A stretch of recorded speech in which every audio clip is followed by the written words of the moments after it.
Welcome to How Now, the podcast where we talk about how to live in the now. And here's your host, Kim Martin Raymond.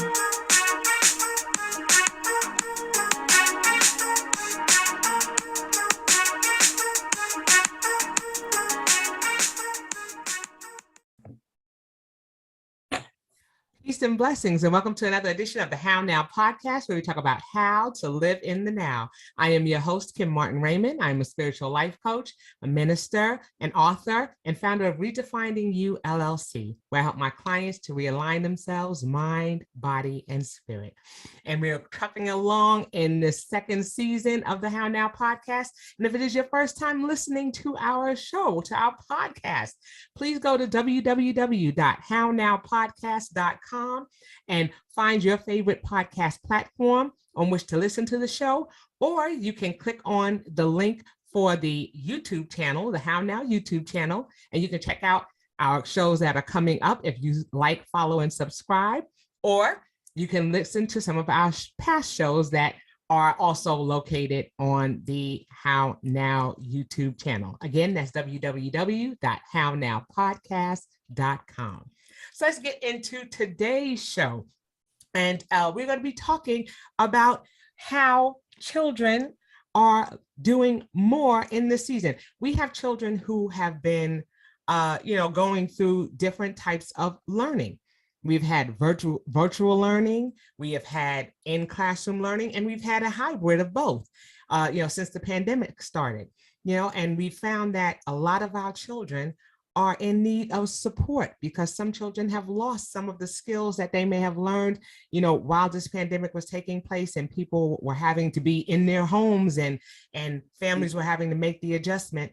And so, we're looking for ways in which to support and enrich our children during this time, because we're not out of this COVID and this pandemic season.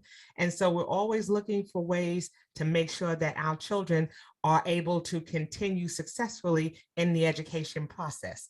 So to help me talk about that is a very dear friend of mine. And of course, as is customary with the How Now podcast, I'm going to have her to introduce herself at this time. Hello, everyone. Hello, Kim. It is awesome to see you again, right? Yes. See you in these little squares. That's right. But that is the reality now. Yes, so hello, everyone. I am Demitra Bryant of My Tutor Helps Me Educational Services, where I provide tutoring for struggling readers and writers, as well as curriculums for homeschool programs and a ton of other things, but we'll get to that. Kim, as you already know, I am an educator. I am a certified educator, everyone. I think I am hitting year 24. All right. Year 24. And serving individuals with exceptionalities since 1995. Wow.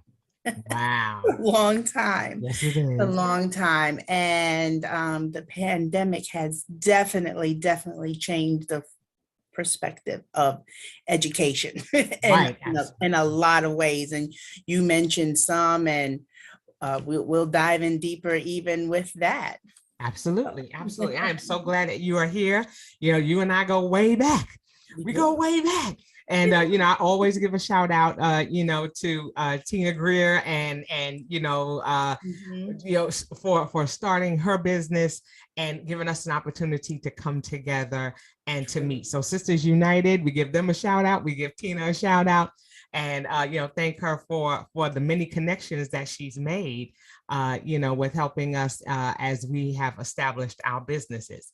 So we'll talk first a little bit about what you were doing prior to the pandemic, because you were involved in another business venture that was, doing well at the time. So talk a little bit about that, and then we'll transition to how you got into this new, pivot of yours, so to speak. Okay. So again, Kim, I'm going to give you a shout out, because when you and I first connected, it was through, like you said, Tina Greer, and we met at Wendy's.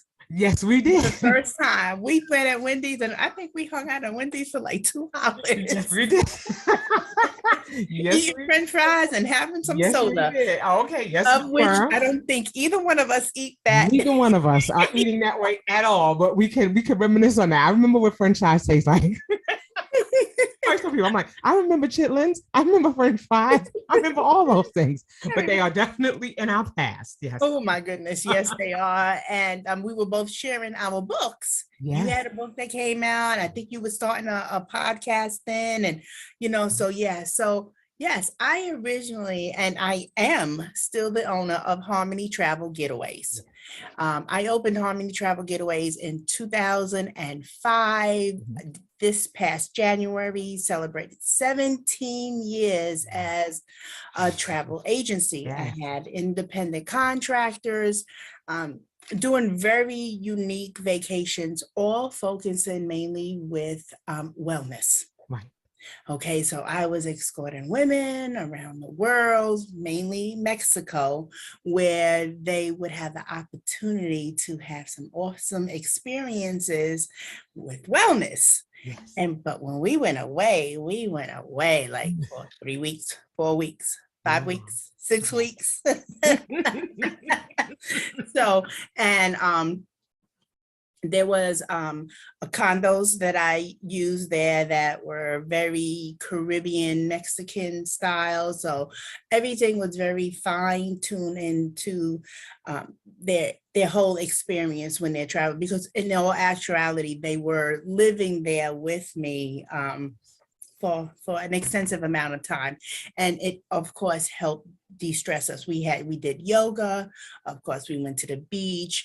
We went to a variety of different resorts, okay, for their experiences of, whether it's the pool, the beach, the food, the spa treatment, so the women really, really did enjoy it. Yes. However, Interpandemic. they crow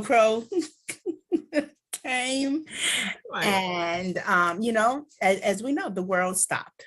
The world stopped, and I wasn't ready to really, and I'm still not really ready to dive out there yet, because what people don't realize are all the different nuances that are going on, not only in every country, but it could be within a city, within a country. So there are daily changes everywhere.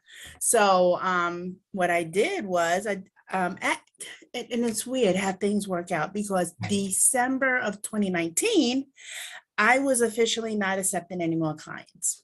I couldn't do it anymore. I had enough. Because of the unique experiences and the time that's involved to create the type of travel I was doing, I wasn't accepting any more clients. So then, the pandemic came, and, my people were still ready to go. I'm like, no, y'all not going anywhere. You want to stay home. Right. And then like, no, we still want to go. No, you're not going anywhere. And then when they started seeing the influx of the Americans coming back into the United States, because, the other countries had them leave, they had to leave. And the seriousness of it, they were like, okay, well, this is a good thing you told me no. Yeah, I'm telling you no. If you want to do that, you book that on your own, because I'm not getting involved. So being that I am a certified educator, I just flipped things. Pivot. Let's just pivot. I have leased office space that I was not and still will not give up, because it's in a great location. And I said, like, okay, so we're just going to pause travel for a while, and I'm going to do my other passion of helping children and families in education. Because what was happening was, the kids had to be receive their education online, which was, for a lot of places, just horrific. So many kids didn't have internet access, didn't have computers, The schools didn't have computers to give for each student. How do you log in? How do you teach the kids? How do you get them out of the bed? Right. Come to the computer. Right. And I'm even thinking multiple families too, people, families have multiple children, and then, they're having to share a computer if they're able to get even one. If they're able to get even one. And then on top of that, the mom or dad may be working virtually also. So if I had a choice of, we have one computer, and if I'm the breadwinner, you're not going to school today, baby. Right. Because, schools really was trying their best to adapt things. It was also during a time in which they didn't want us to share, and they still don't, but like make copies for the parents, because we were you would have to hand them to them, and then you're going to give them back to me, but those papers have been in the home. So many things. And then on top of that, if you're a special education teacher like I am, we had the responsibility still of providing services to students with exceptionalities. Right. And how do you do that in the pandemic with technology and stuff? Right. So many of my colleagues were lost in this whole situation because they never been on Zoom.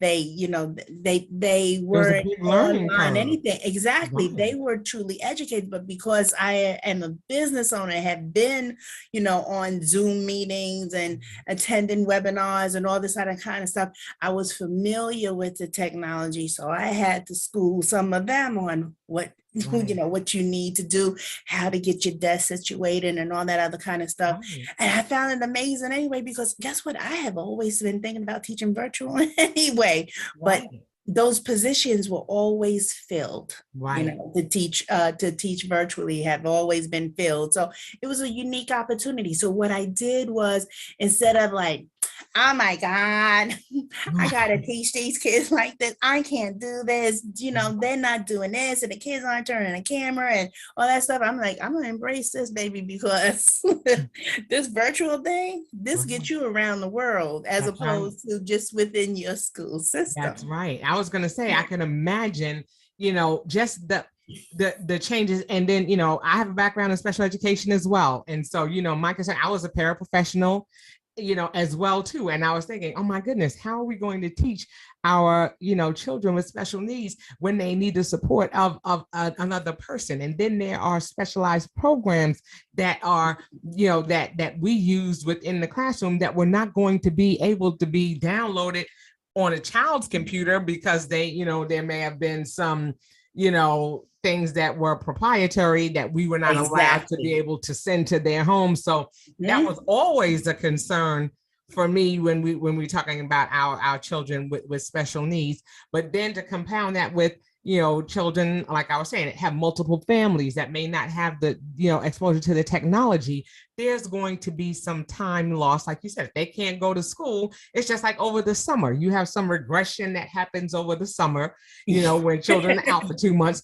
Now here it is, you got children out for 4 and 5 months who are just like, look, I can't go to school today, or I don't have the tools that I need to be able to do this. And so we have a lot of children that kind of lost some things. There was no teaching going on. So we weren't able to assess where the children were and how did we do that? And so exactly that became the challenge. You mentioned something, and I'm gonna reference it right now.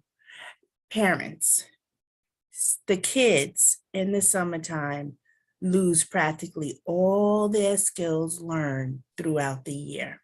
Okay. My recommendation is that they need to spend some time reading, and it doesn't necessarily have to be a novel, because a lot of kids don't like to read novels.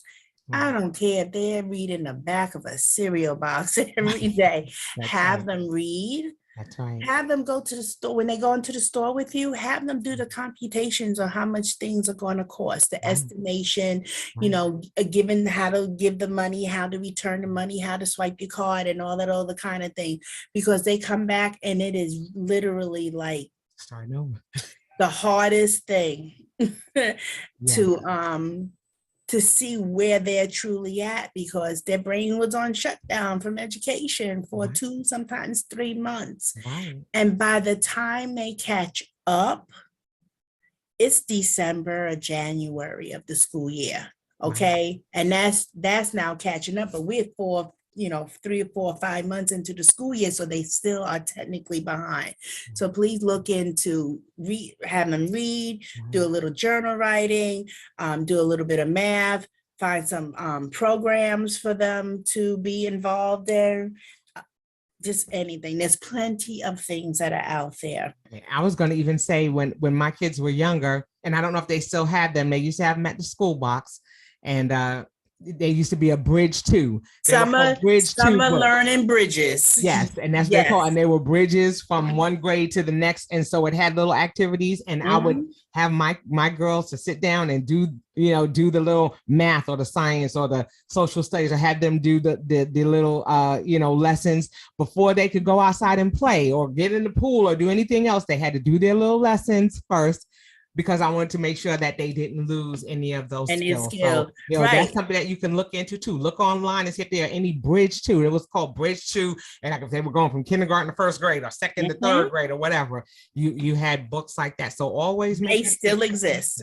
They still exist. And you actually have 4 lessons on one page. So you'll have your reading, your writing, your math, and something else. Right. One of these square boxes. It shouldn't even take 30 minutes for them to do it, but it helps retain the information that they learn. And then when you're doing that, get them for the grade level that they're finishing. Gotcha. If they had a struggling year, so then this way things are in review. However, if you have an on level or advanced learner, you may want to get the grade level book that's next. So from 7th to 8th grade, so then they can be previewing work, things that they're going to learn for the upcoming school year. It may be a little bit challenging, but they should be up for the challenge. So being that I saw that, my colleagues were having trouble, like the kids were having trouble, and we heard a lot from the parents. What I kept hearing, and, whether, on Facebook or whatever is, parents were saying, "Oh my God, I had no idea my kid couldn't read. I had no idea my kid couldn't write." And the parents were puzzled, because they're like, my kids are getting A's and B's. So how are they getting A's and B's and they can't even read simple words? They heard their kids struggling. So I took that opportunity to say, okay, since I have the travel agency on pause and I have this lease office space, I will provide tutoring services. And what I did was I guess I always had it in me to teach, and I always did the after school program. So I already had everything that I needed, what type of assessments that I would do, how to, because I've been doing this for a while. So, so what I did was offer assessments, was able to get what level the kids were at. And in most cases, the kids were 1, 2, 3, 4 years behind on their knowledge of reading and writing. Wow. It was serious. Yeah. And so, just providing that benchmark, though, that assessment, that opportunity for the parents to know where your kid, where their child where their child is on that particular day. And then they said, oh, now this is starting to make a little sense here. So, I would do the assessment. Right after the assessment, I provided the parent with a consultation. And then within 5 days after that, I gave them a report of the results of the testing. Now, what they didn't anticipate was that was a very detailed report, sometimes 5, 6, 7 pages with tons of information. And they were just like, oh, so you like a real tutor. Okay, for real, right? You like a Right. for real, like this isn't your side thing. Like, no, I've been doing things like this for years within the school system. I just took it to a whole, not even the next level, Kim. I took it to a whole nother level. Beautiful. Okay. And then I started getting that enjoyment again of, teaching, because I had parents, coming in. My schedule was, my goal was, is that during the summer, I would tutor 5 kids. Mhm. The first year I had 7 kids in the summertime. Mhm. They were all face-to-face. Then I started getting homeschool families who wanted their kids homeschooled from New York, as well as Maryland. They found me online. Wow. And then I had some kids who were blended learners. Some weeks they will come into the tutoring studio. That's what I call the office, the tutoring studio. Okay. And then there were times that they needed to go online because they had to go into quarantine. So I had that blended learning. So now fast forward to almost 2 years. April will make 2 years. Okay. No, May will make 2 years. I have 14 kids. And to some people that may not sound like a lot, but remember, I'm still a full-time teacher. That's right.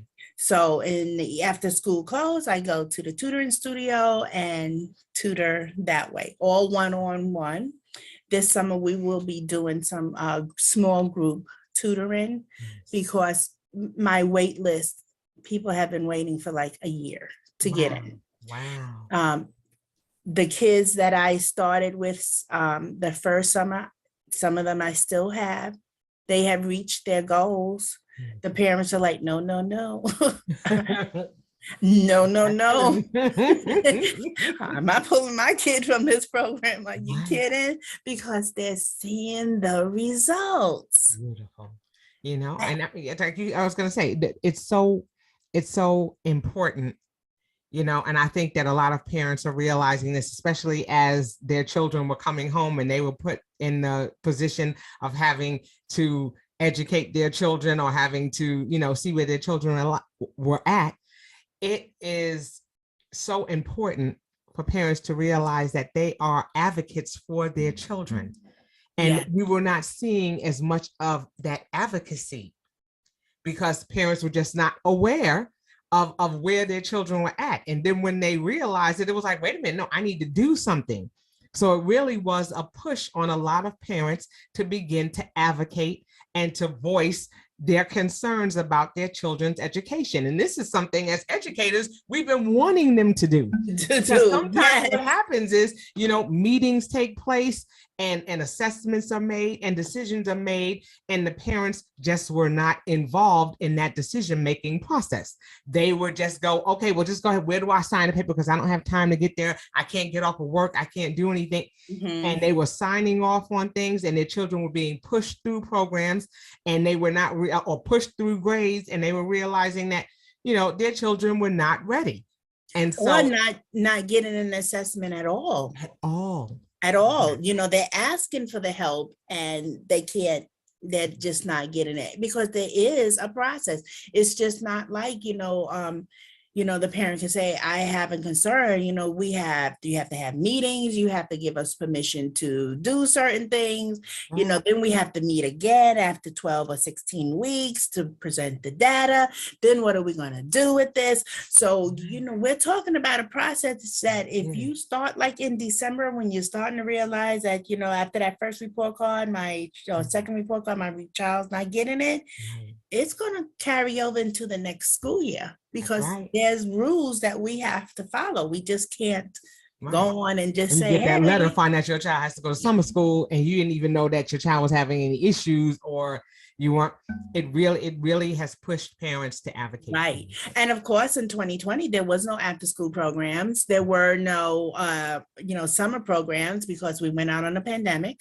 Then you're talking about kids who rolled into the next school year, and all depending on the school district, it might have been all virtual. It might have been we starting on virtual and then you come into the school, but now we had to shut down because we had an outbreak, you know, Right. so kids have been in and out and online and all that other kind of stuff. And it is overwhelming. So when you think about, let's start with that kindergarten student. March 13th of 2020, they went virtual. This is a child who is still trying to recognize the letters of the alphabet, numbers and colors. Okay. Then the next school year, they rolled in there in the first grade because, you know, the reality is they probably had to go to the next grade level. You can't keep everybody because of a pandemic. Right. And they were virtual again. Okay. Right. And in all actuality, now we are again, in which a lot of kids are still virtual. So now we have second graders who physically haven't been into school since March of 2020. And all the skills I've lost, including social skills, Yes. social skills, Yes. emotional skills.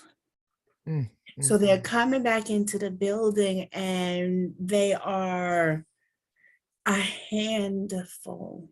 Yeah. Because they miss so many components, not only academically, but socially, emotionally, and just everything. Yeah. And it's like you said, there's still that level of fear for some of them. Mm-hmm. And some of it, you know, and then the parents are fearful as well. Some of them are just refusing. I don't care that they're sending them back. I'm not sending my child back. I'm not putting my child in danger, you know, and this was prior to them, you know, talking about, you know, giving them vaccinations. People were concerned and they were just like, I'm not doing it, you know? Remember when we were coming back into the August, September 2020 school year, kids weren't getting coronavirus. So I mean, the adults were. So they weren't even talking about vaccines for kids. Yeah, yeah. Okay. And then, like you said, and then, you know, on the flip side for the teachers, you know, it was overwhelming. Like you said, for those, especially those who have been teaching for years. And I'm sure, you know, like you said, you had a business, so you were familiar with Zoom and you were familiar with using different types of technology. But for teachers who've been teaching 30 years, you know, 25, 30 years, and they would say, you know, I'm not used to this. And then, you know, and the paperwork and how do we do this, and the learning curve involved for them, and the amount of paperwork that they were now having to do that they didn't necessarily have to do, you know, prior to that.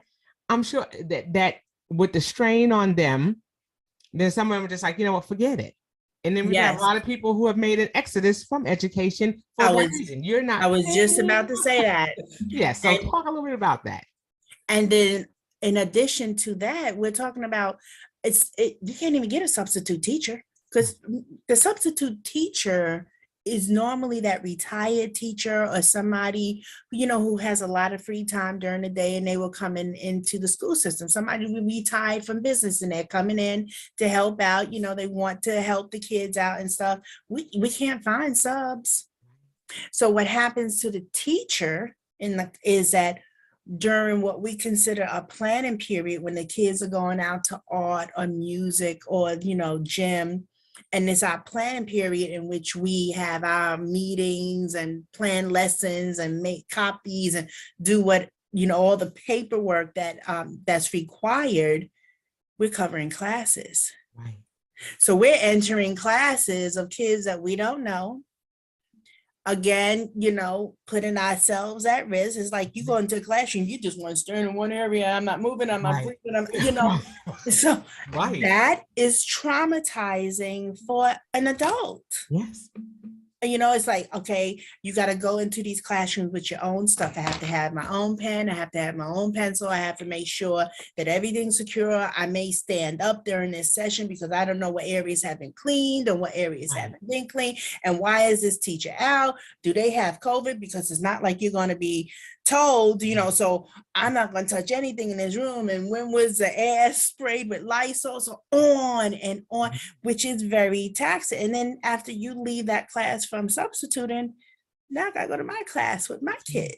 That's right. And every teacher is not single, so you have your own children and their needs as well. Exactly. So that's compounded on top of it. You're an educator and a parent. So now you've got to figure out what to do with your own kids. And sometimes you may have to leave your teaching post to take care of your children and their education.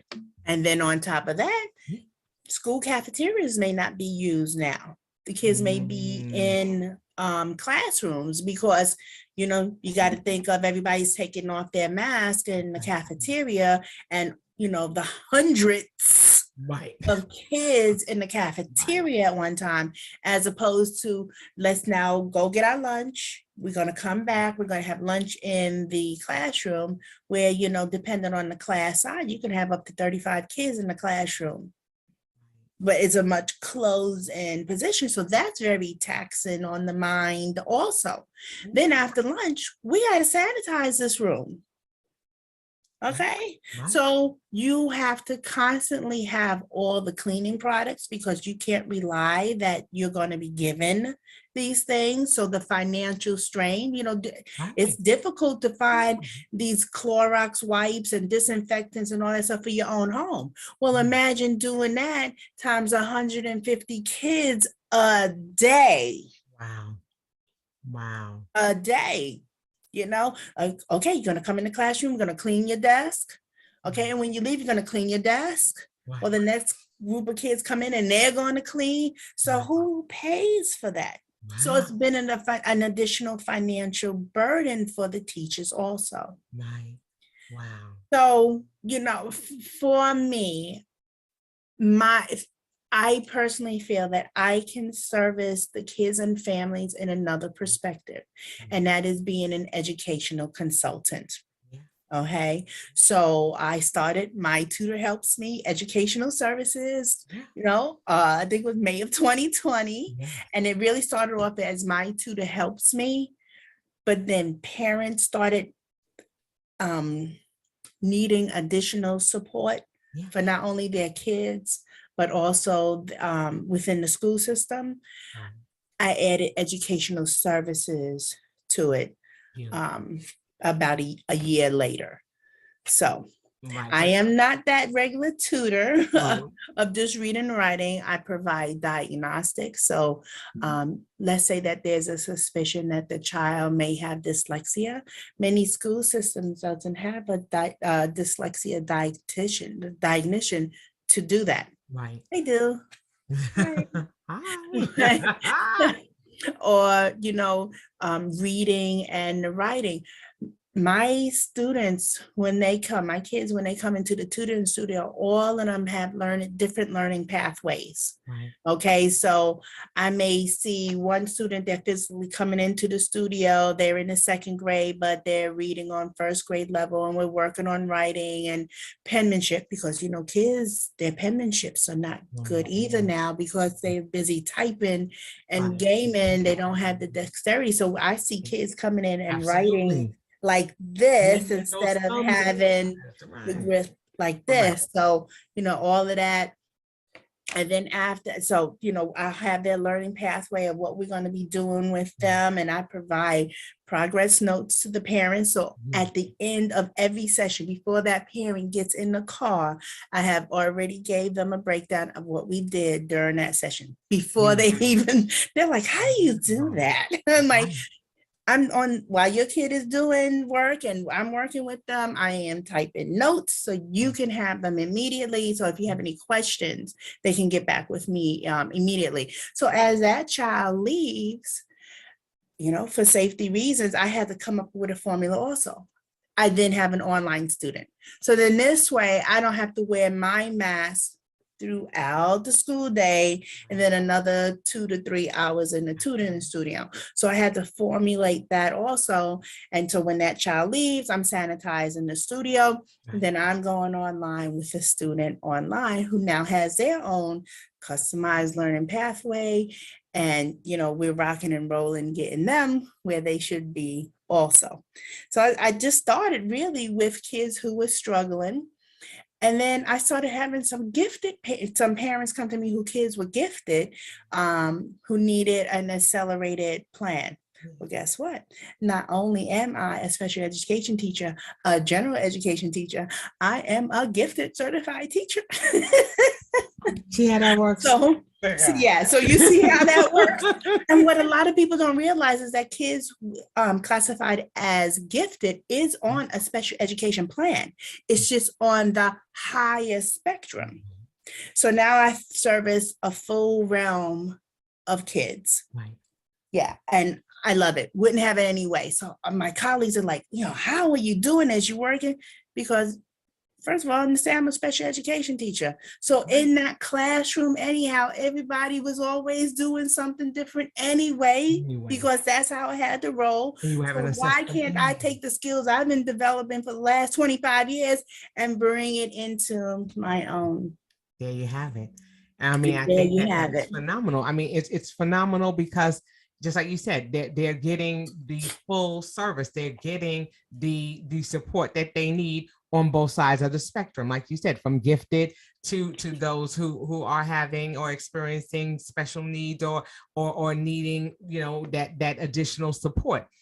Those things are important. And then you also mentioned, you said educational services, because there are some other services outside of outside of diagnosing the children, setting up, plans for them. What are like other services? Okay, so one of the services is helping parents understand the IEPs, the individualized education program for their students. In many cases, they have no idea what each component does. They may not understand how to read the psychological report. Okay, or what are the expectations of the teacher in the classroom and or all the teachers to help service their child? They sat in a meeting, and now most of those meetings are all on Google Meet or virtually, and you're given, this pack of papers like this, and they feel overwhelmed. So they come to me and they ask for help in understanding that. Okay, so I break it down, and then they're like, oh my goodness, I had no idea. I'm like, what parents don't realize is that it's a legal document. It is. Okay, and it's also a working document in which if something isn't working, we need to come back to the table as a team and enhance it a little bit so that the child can be successful in the classroom. Another service that I do provide is through executive functioning deficits. So let's say, basically what that means is that there's these 13 components that our brain does in order for us to acquire knowledge. So let's say a student has working memory. Okay, they can't remember anything. Like really, they honestly, because it's not being retained long enough for them to process the materials to remember. So in all honesty, sometimes they come home from school and the family's like, okay, so what do you have for homework? I don't know. What do you mean you don't know? Didn't you just sit in class for all those hours? Yeah. Or they honestly did forget to write down the notes, or they forgot where they put it. In many cases, that has to do with their executive function or how the brain is working. Their metacognition isn't there. That's that thinking of what I'm thinking about. Okay, so I have therapy sessions for families in which we are working on executive functioning skills. And it's not something for myself as a student. It has to be at least one parent in attendance of this. As well as I do work with children with autism, mostly on a higher spectrum, and their social and communication skills. We always start, now here comes the travel portion. Because remember I said I do wellness travel. Right. We do meditation. Awesome. We open our sessions with meditation. Beautiful. And those kids are like, they first, actually all the kids are can do the meditation. They know that. They come in, and most of them will now come in and they'll be like, They're I'm like, ready. what made you do that? They're like, oh, that Miss Demitra, that car ride, my car ride, it was stressful. Right. But that's awesome. That's all about transitions. They are transitioning into a different space and know that that meditation is part of them being able to come in and get themselves situated. True. And in the office, okay, there's always a diffuser going. There's always some type of essential oil that's going. So the minute the kid and family or parent comes into the studio, they're like a whoosh. You can see the stress just automatically coming off, because the aromatherapy is definitely going on. Okay, the music is definitely going on. So there you go. That whole journey of wellness travel where I was escorting adults just brought right into the tutoring studio. Why not enhance on the skills that I've been working on for many, many years? Exactly. Exactly. Wow. So see, that's wonderful, because we want our children, like you said, to be in a space where they're getting that full range or that full realm. Everything is right where it needs to be. Everything is well, like I said, where they're in a space socially, physically, emotionally, educationally, everything is covered. And these are some of the things that they're missing. They're missing some of these things because of because of the lack of interactions that they're having, and because of this hybrid of education, and because we don't know how long it's going to be. It's so important that we have those supplemental things in place for our children. Absolutely. Absolutely. And so, it's, if anything, I want the takeaways to be that we're advocating for our children. We're assessing and seeing where they are so that we can seek the proper, support that they need. Right. Exactly. They need to reach out, go online and see about tutoring and ask what it is that they are doing in their tutoring programs. What is the outcome? Is there a plan that's being followed that's going to take their children, from one level, like you said, to the next level or higher, so that they're prepared? Because we just don't know, with all of the variants coming out, with the pandemic continuing, we don't know that there may be a time where we have to go back into our homes and we may not be able to go back out. There may be lockdowns. We have no idea. Exactly. No idea. And we can't foresee the future. We don't know what's going to happen. No, we do not. What we can do is we can educate and equip ourselves and connect ourselves with people who are going to help, to bridge that continuum of education for our children.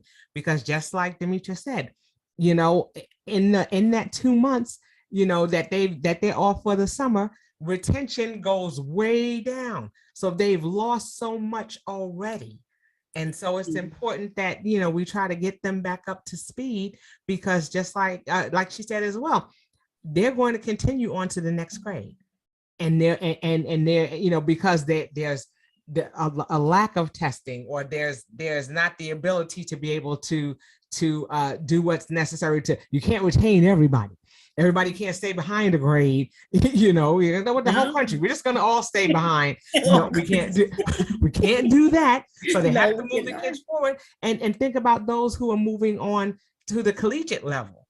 It's going to, there are things that they were preparing for their portfolios, things that they were going to have ready to be presented, or on the collegiate level. So that's important too, not just for our younger children, but for our older children who are transitioning to higher education as well. So it's important that we look at all of that. And then not only that, but I also provide assistance to teachers through professional development and online services and coaching. Okay, so you have these group of students who are not passing their classes. Let's analyze why. And, especially if the student has an IEP, we have a psychological report. So let's dive into that psychological report. And in a lot of cases, the psychologist said executive functioning deficits, which means you have to teach that student in a whole different way. And the teachers aren't provided with training. There is no college training on how to do executive functioning, help with that particular area. Okay, and then what area, because the psychological report would have what area deficit that it falls in. So now let's target that area, and now let's work on some strategies in the classroom, not only with the teacher, but with also the student. Okay, so that's where the educational services comes in My Tutor Helps Me educational services. So it's a full spectrum for the student, the family, the educators, and I am very open to helping the administrators.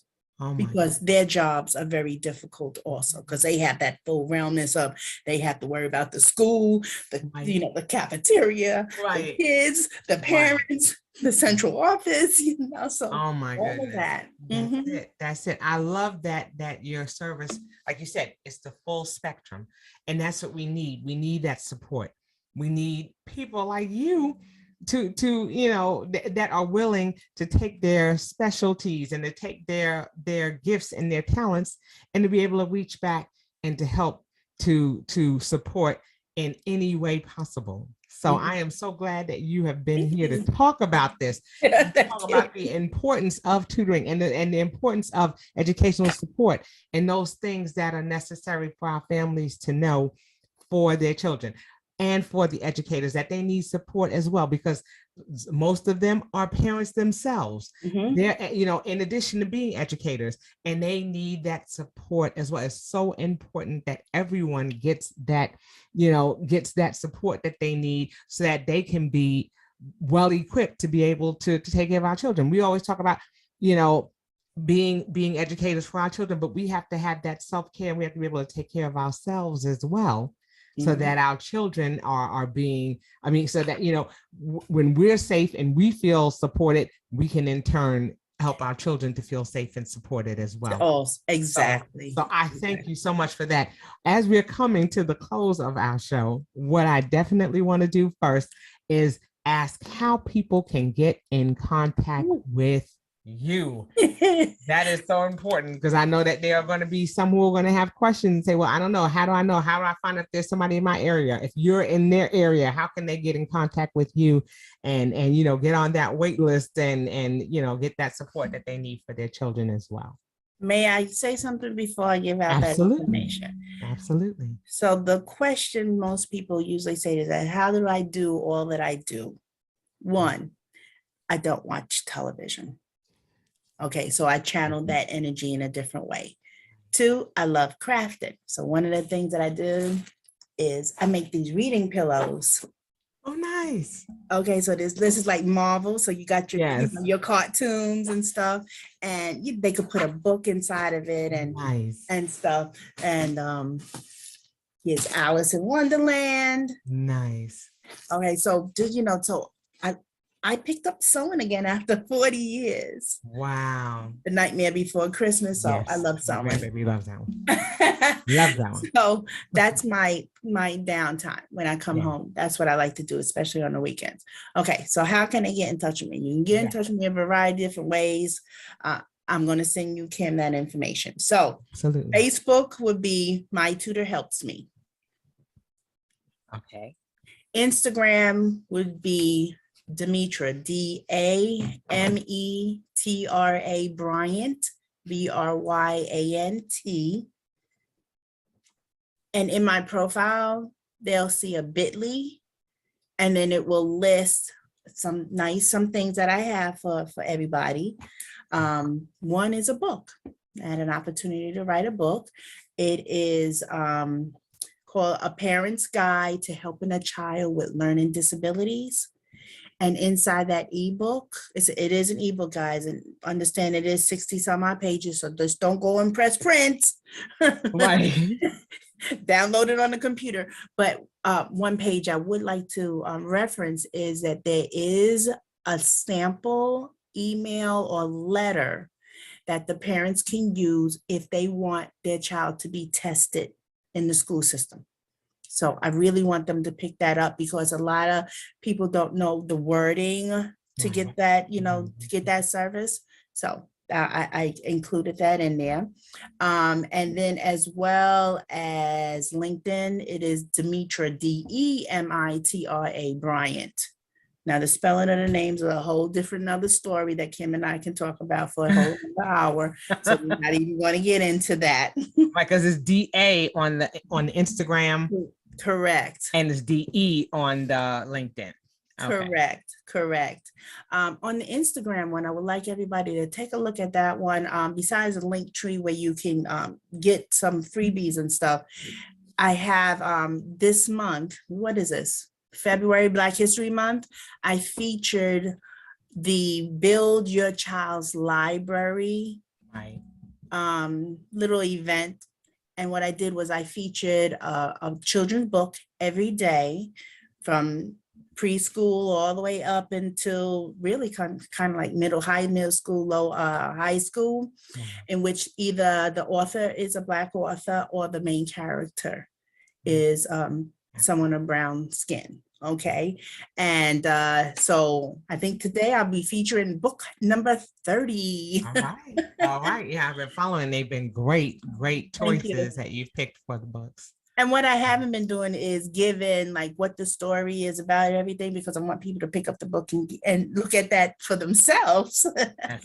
I don't want to be, retyping stuff that they can see. But these are books that I actually have on my shelf in the tutoring studio. So I know that they're good. And my kids that come in be like, this is the book that I like to do. And I'll customize a whole learning pathway for them based on what they choose when they come in. Right. I love that. So yeah, they have many ways in which they can get in contact with you. Like I said, freebies, you've got a lot of goodies. Make sure you check in with her on Facebook at My Tutor Helps Me, on IG at Demitra, Damitra. Dame. Oh, E, sorry. That's okay. Look at that. Let me get it right. Dametra Bryant. Bryant, Bryant. Okay. And then also on LinkedIn at Demitra, Demitra Bryant. That is correct, Kim. That's on LinkedIn. And like I said, she's got plenty of goodies. She's got the ebook, A Parent's Guide to Helping Children with Special Needs. With learning disabilities. Learning disabilities. I want to make sure I have that right. With learning disabilities. It includes definitions of some terms. Also, I mean, it's really packed with a lot of information. It's a very easy read. It's not like it's difficult, but I wanted to provide them with a lot of information. And can I share something else with your audience? Absolutely. I have some things that are coming up and I want them to be the first to know. So this summer, I'm going to be hosting a preschool, preschool camp. Okay, it will most likely, well, I have two options. I can host several kids in the tutoring studio, and then it will also be online to get them ready for kindergarten. Okay, with their reading and their writing. Awesome. Okay. The other thing is, if anyone is interested in being a tutor, I am going to need to be hiring. So this is a job opportunity as an independent contractor. Okay. If you like to tutor, and I do offer training. I will be training you. Okay. And then if somebody is interested in starting their own tutoring business, but at the same time loves to travel, this will be a unique opportunity in which I'll be able to coach people on combining two businesses together so that you can reap the benefits of travel as an additional source of income and be able to really travel the world once it's really open again for less amount of money an extensive time. If you want to stay in a location instead of, just 4 or 5 days, but you want to stay there for a much longer time, how to generate an income between tutoring and traveling at the same time. Awesome. You have it all. She has I it don't watch all. TV. I don't watch television. I don't watch TV either. So yeah. I mean, because if you do, you can get a little caught up.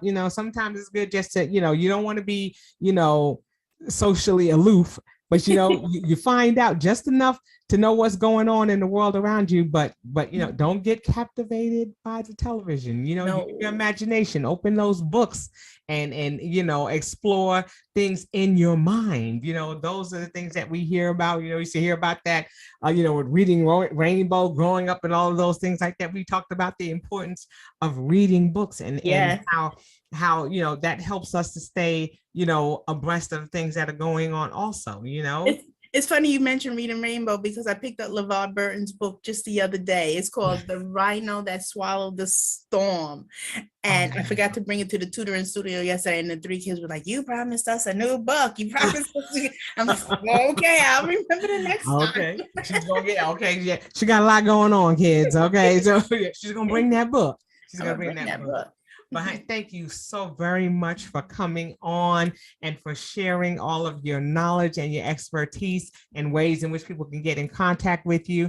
I'm sure that they've walked away with a lot, a lot of takeaways, a lot of things, remembering again to advocate for your children, to seek ways in which to enhance their educational experience, because it's going to come from you. Everyone is not in a position to do what you can do as a parent, and those who are listening who are educators. There are things that you can do as an educator to get the support that you need, the additional support that you need, and you can be additional support to the children even outside of the classroom. So that's right. We want them to take advantage of that as well. So make sure to get in contact with Demitra, tap in and find out what she's doing and see how you can do it in your area if there's not a program that exists there.